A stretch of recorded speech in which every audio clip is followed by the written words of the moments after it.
नमस्कार मित्रों, स्वागत है आपका इस यूट्यूब चैनल पे। बहुत बड़ी ब्रेकिंग न्यूज़ आ रही है और बहुत ही दुखद न्यूज़ है। देख सकते हैं सामने आपके एक पत्र दिया हुआ है और साफ लिखा हुआ है बिहार सरकार शिक्षा विभाग प्राथमिक शिक्षा निदेशालय। क्या है विषय, देख लेते हैं कि विज्ञापन संख्या निम्न के तहत नियुक्त NIOS से 18 माह का DLED कोर्स धारण करने वाले विद्यालय अध्यापक की सेवा समाप्ति करने के संबंध में बहुत बड़ी खबर है।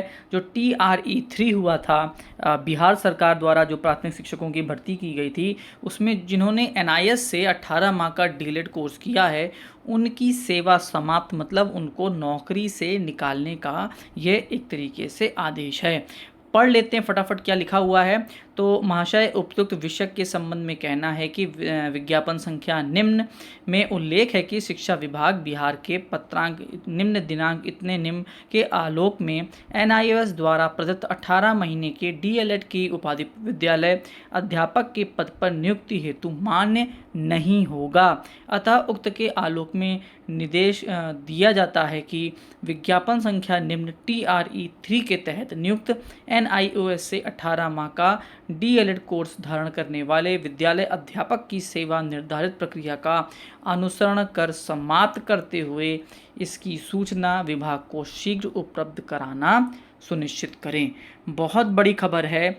NIS की जो डिग्री है वो बहुत समय से एक संशय के घेरे में चल रही थी। उत्तर प्रदेश में भी NIS से जिन बच्चों ने DLED किया है उनको सरकार ने अपने किसी भी आने वाले जो नोटिफिकेशन है उसमें आने से मना कर दिया था और इस पर कुछ समय के लिए कोर्ट में केस भी चला था जिसमें NIS वालों को हार देखने के लिए मिली थी।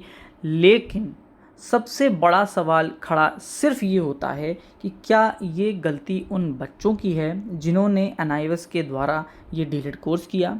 क्या ये गलती उन अभिभावकों की है जिन्होंने एक सरकार की संस्था NIOS पर भरोसा जताते हुए अपने बच्चों का एडमिशन NIOS में करवाया था कि वो वहाँ से DLED करें? क्या इसमें गलती NCTE, NIS या फिर सरकार की विभागों की, उन सभी की जो इसके अंतर्गत आते हैं, जो ये निर्धारण करते हैं कि किस डिपार्टमेंट को या किस कॉलेज को या किस यूनिवर्सिटी को कौन सा कोर्स दिया जाए ताकि वो बच्चों को करवा सकें?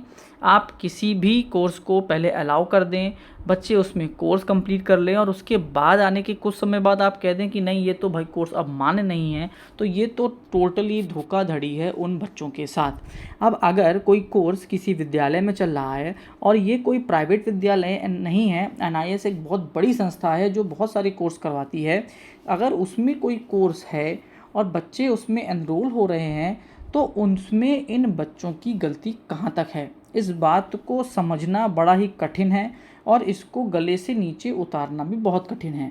बच्चों के साथ बहुत बड़ा अन्याय है एक तरीके से। अगर आपने कोर्स चलाया था तो आगे आने वाले कोर्स में किसी को एडमिशन ना देना ये तो ठीक है, लेकिन जिन्होंने कोर्स कंप्लीट किया है उनकी मान्यता को ज़ीरो कर देना ये किसी भी तरीके से उन बच्चों के लिए न्याय संगत नहीं है। अब जो शिक्षक इतने दिन से नौकरी कर रहे हैं उनको हटाया जाएगा तो उनकी क्या मनोस्थिति होगी, ये भी बहुत कठिन सोचने वाली बात है। अब देखते हैं इस पर आगे ये जो अध्यापक हैं ये क्या करते हैं। क्या ये फिर कोर्ट जाते हैं? क्या कोर्ट से इन्हें कोई राहत मिलेगी या कोर्ट फिर से इनको बाहर करने का ही रास्ता दिखा देगा?